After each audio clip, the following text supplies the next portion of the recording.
Bienvenidos a The Deep Dive, donde nos sumergimos de lleno en la información que nos habéis enviado para extraer lo más relevante. En esta ocasión, nos adentramos en un caso que ha conmocionado a la opinión pública. Los asesinatos de la familia Watts. Exacto, un caso que a simple vista parecía una simple desaparición familiar, pero que pronto desveló una verdad mucho más oscura. Para esta inmersión contamos con informes policiales, entrevistas e incluso documentales. Y os aseguro que la historia que vamos a desgranar es tan fascinante como escalofriante. Empecemos por el principio. Agosto de 2018, Frederick, Colorado. Una familia aparentemente feliz. Christopher y Shannon Watts y sus dos pequeñas hijas, Bella de 4 años y Celeste de 3. Shannon, además, estaba embarazada de su tercer hijo, a quien llamarían Nico. Una familia normal, en apariencia, con sus alegrías y sus problemas. Y de pronto, puff, Shannon y las niñas desaparecen. Christopher, angustiado, suplica en televisión que vuelvan a casa. Pero tras esa fachada de preocupación, a la policía empieza a sospechar. Las pruebas no cuadran, su comportamiento es extraño, y una prueba de polígrafo lo delata. Christopher confiesa. Y su confesión es realmente espeluznante. Estranguló a Shannon después de una discusión sobre el divorcio y luego mató a sus hijas. Un acto brutal, difícil de comprender. Christopher escondió los cuerpos en un campo petrolífero donde trabajaba para Narcopetroleum. Las niñas, Bella y Celeste, fueron encontradas en tanques de petróleo. Imagina la escena. Un final devastador para una historia que comenzó con tanta normalidad. Este caso, como bien sabes, ha generado un enorme interés mediático y ha suscitado muchas preguntas. Una de ellas es, ¿qué lleva a un hombre a cometer semejante atrocidad? Los expertos en criminología a veces utilizan el término aniquilador familiar para describir a individuos que acaban con la vida de toda su familia. Pero, ¿qué sabemos realmente sobre este fenómeno? ¿Es un acto impulsivo o premeditado? ¿Hay algún patrón que podamos identificar? Es importante entender que no hay una respuesta única a esas preguntas. Cada caso de aniquilación familiar es único y complejo, con una combinación particular de factores que contribuyen a la tragedia. Sin embargo, podemos analizar algunos elementos comunes en este tipo de casos. Por ejemplo, en el caso de Christopher Watts, sabemos que existían problemas económicos. De hecho, 2 años después de comprar su casa en 2013, se declararon en bancarrota. ¿Crees que la presión económica pudo influir en lo que pasó? La presión económica puede ser un factor de estrés significativo en una relación y en algunos casos puede contribuir a la violencia doméstica. No sabemos con exactitud la situación financiera de los Watts, pero es plausible que las deudas y la inestabilidad económica hayan generado un estrés adicional en la relación. Además, Shannon vendía productos para una empresa de marketing multinivel, lo que a veces implica una presión adicional para generar ingresos. Y luego está el detalle de la aventura de Christopher. ¿Podría ser ese el detonante? Sin duda, la aventura de Christopher añade otra capa de complejidad a la historia. Según los informes, él mismo admitió haberlo usado como excusa para pedir la separación a Shannon. ¿Y qué sabemos de esta otra mujer? Se llamaba Nicole Kessinger y trabajaba con Christopher. En una entrevista con el CBI, siglas del Colorado Bureau of Investigation, ella relató cómo su comportamiento cambió en los días previos a los asesinatos. Algo no iba bien. ¿Qué tipo de cambios? Según Kessinger, Christopher se volvió más distante, evasivo, parecía estar en otro mundo. Resulta escalofriante pensar que mientras Christopher suplicaba por el regreso de su familia en televisión, ya haya confesado a la policía. Efectivamente. Esa capacidad de fingir emociones, de manipular la percepción de los demás, es un riesgo que a menudo se observa en personas con ciertos trastornos de personalidad. En el caso de Christopher Watts, algunos expertos han apuntado a la posibilidad de un trastorno narcisista a la personalidad. ¿Podrías explicarnos un poco más sobre ese trastorno y cómo podría haber influido en el comportamiento de Christopher? Claro. El trastorno narcisista de la personalidad se caracteriza por un patrón generalizado de grandiosidad, en necesidad de admiración y falta de empatía. Las personas con este trastorno suelen tener una imagen inflada de sí mismas, exageran sus logros y talentos y esperan ser reconocidas como superiores sin una base sólida para ello. También pueden ser muy sensibles a las críticas, fácilmente envidiosas de los demás y arrogantes en sus relaciones interpersonales. ¿Y cómo se relaciona esto con el caso de Christopher Watts? Algunos expertos creen que la incapacidad de Christopher para aceptar el fracaso de su matrimonio, combinada con su necesidad de controlar la situación y mantener su imagen pública intacta, podría haberlo llevado a tomar decisiones extremas. Su aventura con Nicole Kessinger podría haber sido vista como una forma de escape a una realidad que no estaba dispuesto a aceptar, y la desaparición de Shannon como una solución drástica a un problema que amenazaba su ego y su narrativa personal. Es decir, en lugar de enfrentar las consecuencias de sus actos, Christopher optó por eliminar el problema de raíz. Es una hipótesis que Si bien no justifica sus acciones, nos ayuda a comprender mejor la complejidad de su personalidad y las posibles motivaciones detrás de sus actos. Y volviendo a la cronología del caso, recordemos que Shannan regresaba de un viaje de negocios a Arizona. Exacto. Su amiga y colega Nicole Atkinson la llevó a casa sobre la 1:48 de la madrugada. Y es precisamente Nico quien da la voz de alarma cuando Shannan no se presenta a una cita médica ni responde a sus mensajes. Intenta contactarla y, al no tener respuesta, decide ir a la casa de los Watts. Sin duda, la acción de Nicole fue crucial para que la policía empezara a investigar. Si Nicole no hubiera actuado con tanta rapidez, quizás la verdad hubiera tardado mucho más en salir a la luz. La policía llega a la casa de los Watts sobre la 1:40 de la tarde. Christopher les permite registrar la casa, pero no hay rastro de Shannan ni de las niñas. Lo único que encuentran es el perro de la familia, ileso. En ese momento, las sospechas aún no se centran en Christopher. De hecho, él se muestra colaborador con la policía y hasta concede entrevistas a la prensa pidiendo la vuelta de su familia. Pero como ya sabemos, todo era una farsa. Efectivamente. La policía descubre que el bolso de Shannan está en la casa, con su teléfono móvil y sus llaves. Su coche, con los asientos de seguridad de las niñas todavía dentro, está en el garaje.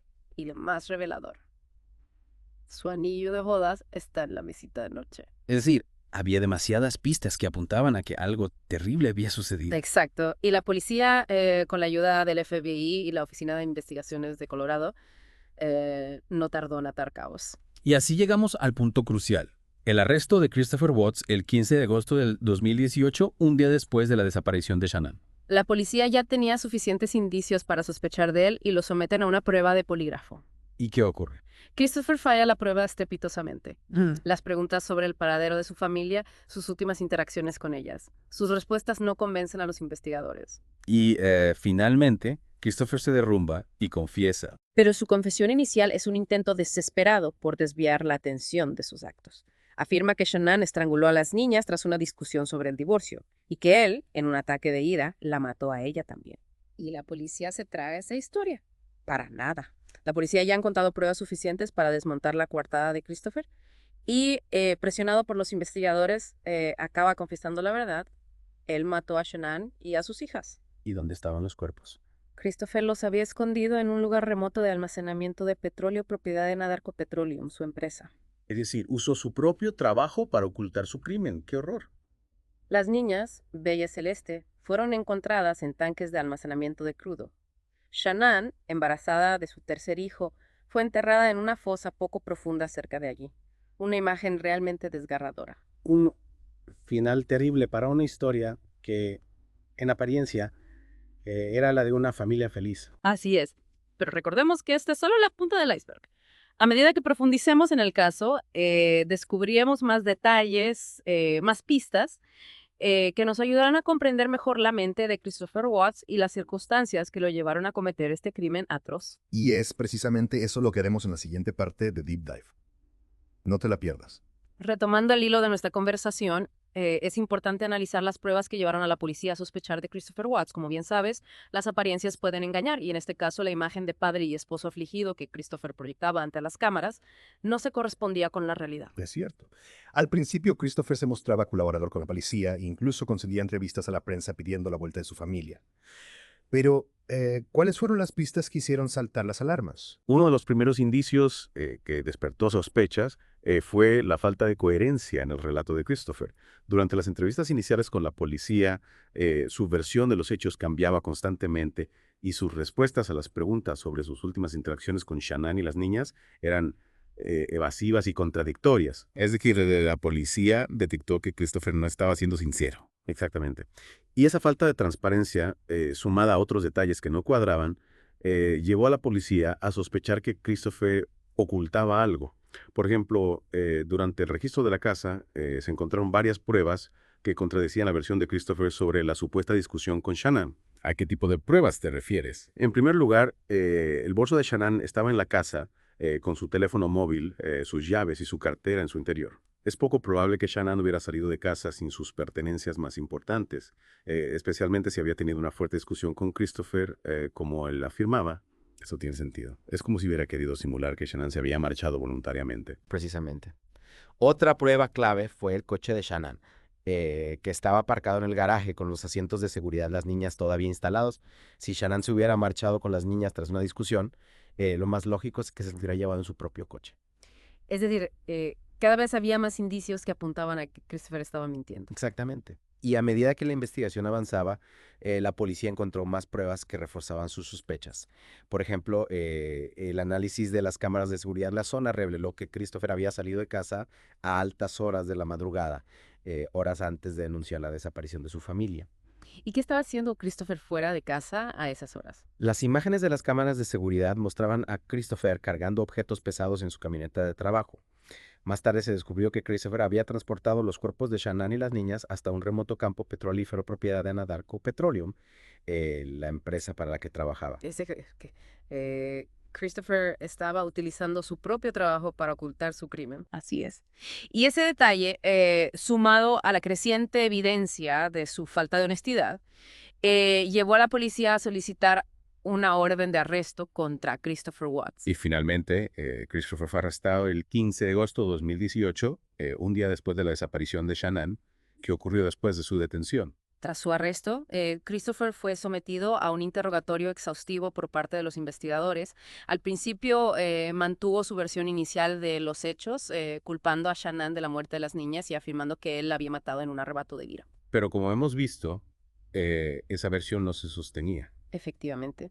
Las pruebas forenses y los testimonios de testigos contradecían el relato de Christopher. Además, durante el interrogatorio, los investigadores utilizaron diversas técnicas para presionar a Christopher y hacerle confesar la verdad. ¿Qué tipo de técnicas? Una de las técnicas más efectivas fue la prueba del polígrafo. Como bien sabes, el polígrafo es un instrumento que mide las respuestas fisiológicas del cuerpo, como la presión arterial, la respiración y la conductividad de la piel ante determinadas preguntas. Se basa en la premisa de que cuando una persona miente, su cuerpo experimenta cambios fisiológicos que pueden ser detectados por el polígrafo. Es decir, el polígrafo puede ayudar a determinar si una persona está diciendo la verdad o no. Exactamente. Y en el caso de Christopher Watts, los resultados del polígrafo fueron contundentes. Christopher falló estrepitosamente la prueba, lo que indicaba que estaba mintiendo sobre su implicación en la muerte de su familia. Y ante la evidencia irrefutable de que estaba mintiendo, Christopher finalmente se derrumbó y confesó la verdad. Así es.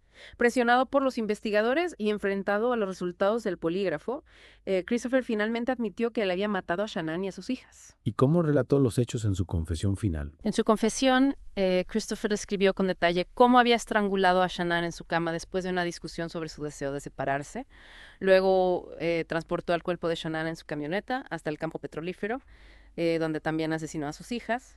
Es escalofriante escuchar los detalles de este crimen. ¿Cómo pudo Christopher ser tan cruel con su propia familia? Esa es una pregunta que muchos se hacen. Y aunque no hay una respuesta fácil, los expertos han analizado diversos factores que podrían haber contribuido a la tragedia.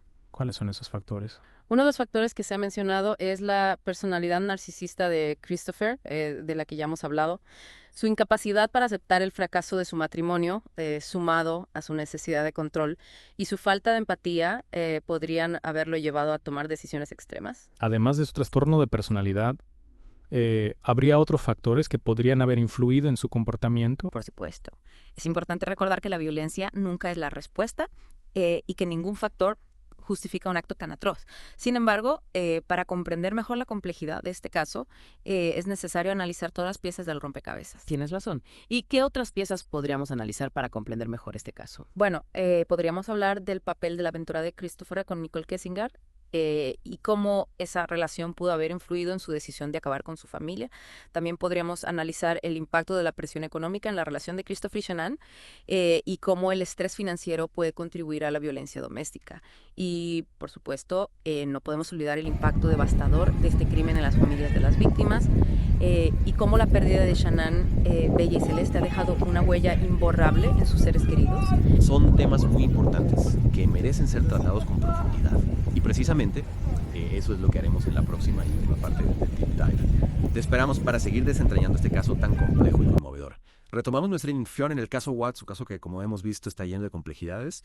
Y en esta última parte me gustaría explorar un poco más la psique de Christopher Watts. Sabemos que confesó haber asesinado a Shanann y a sus hijas, pero ¿qué lo llevó a cometer un acto tan atroz? Esa es la pregunta que todos nos hacemos, ¿verdad? Y aunque nunca podremos comprender completamente la mente de un asesino, sí podemos analizar las pistas que nos dejó Christopher tanto en sus acciones como en sus palabras para intentar reconstruir su camino hacia la tragedia. Exacto. Y una de las pistas que más me intriga es la aparente frialdad de Christopher durante todo el proceso, desde el momento en que denunció la desaparición de su familia hasta su confesión final. Christopher se mostró extrañamente tranquilo, casi indiferente. ¿Cómo es posible que un padre que acaba de perder a su esposa e hijas no muestre más emoción? Es una observación muy pertinente y precisamente esa falta de emoción, esa aparente desconexión con la realidad, es una de las características que ha llevado a algunos expertos a plantear la hipótesis de que Christopher Watts podría tener rasgos psicopáticos. Rasgos psicopáticos. No, ¿Podrías explicarnos un poco más sobre eso? Claro, la psicopatía es un trastorno de la personalidad que se caracteriza por una falta de empatía, remordimiento y culpa. Las personas con psicopatía suelen ser manipuladoras, mentirosas y encantadoras y pueden cometer actos violentos sin sentir ningún tipo de remordimiento. Y en el caso de Christopher Watts, ¿qué indicios sugieren que podría tener rasgos psicopáticos? Bueno, además de su falta de emoción ante la tragedia, hay otros detalles que llaman la atención, por ejemplo, su capacidad para mentir con tanta convicción, tanto a la policía como a los medios de comunicación, también su frialdad a la hora de planificar y ejecutar los asesinatos, y su intento de deshacerse de los cuerpos sin dejar rastro. Todos estos elementos podrían ser indicativos de una mente calculadora y carente de empatía. Es escalofriante pensar que una persona pueda ser tan fría y calculadora, especialmente cuando se trata de su propia familia. Y hablando de la familia, me gustaría retomar el tema de la aventura de Christopher con Nicole Kessinger. ¿Crees que esta relación fue un factor determinante en la decisión de Christopher de acabar con su familia? Sin duda, la aventura de Christopher añade una capa de complejidad al caso. Es evidente que Christopher estaba buscando una salida a su matrimonio, y la relación con Nicole le ofrecía la posibilidad de empezar una nueva vida sin ataduras. Sin embargo, es importante no caer en la simplificación de culpar a la otra mujer de la tragedia. Tienes razón. Es importante recordar que Christopher es el único responsable de sus actos, pero ¿cómo encaja la figura de Nicole en el rompecabezas? ¿Sabía ella algo de los planes de Christopher? Según las declaraciones de Nicole a la policía, ella no tenía conocimiento de los planes de Christopher. De hecho, afirmó que se sintió horrorizada al enterarse de los asesinatos. Sin embargo, es inevitable preguntarse si Nicole no habría percibido algún indicio o alguna señal de alarma en el comportamiento de Christopher durante las semanas previas a la tragedia.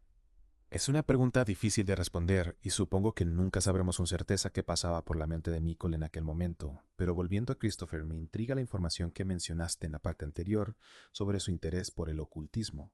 ¿Podrías contarnos un poco más sobre eso? ¿Qué tipo de información buscaba Christopher y por qué? Es un aspecto del caso que ha generado mucha especulación según los informes policiales en las semanas previas a los asesinatos. Christopher había realizado búsquedas en Internet sobre temas relacionados con el ocultismo, como rituales, hechizos y demonios. También había contactado con un supuesto experto en ocultismo. ¿Y qué buscaba Christopher en el ocultismo? ¿Crees que realmente estaba interesada en estas prácticas o era simplemente una forma de distraerse de sus problemas? Es difícil saberlo con certeza. Algunos expertos creen que Christopher podría haber estado buscando una justificación para sus actos, una forma de explicar su propia maldad a través de fuerzas sobrenaturales. Otros creen que su interés por el ocultismo era simplemente una manifestación de su inestabilidad mental y su creciente desesperación. Sea cual sea la explicación, es evidente que la mente de Christopher Watts era un laberinto oscuro y tortuoso, un laberinto que por desgracia llevó a la muerte 3 personas inocentes. Así es el caso. Watts es un recordatorio de que la maldad puede esconderse en los lugares más inesperados y de que a veces las personas que parecen más normales son capaces de cometer los actos más atroces. Un recordatorio escalofriante sin duda. Con esa reflexión damos por finalizada nuestra inmersión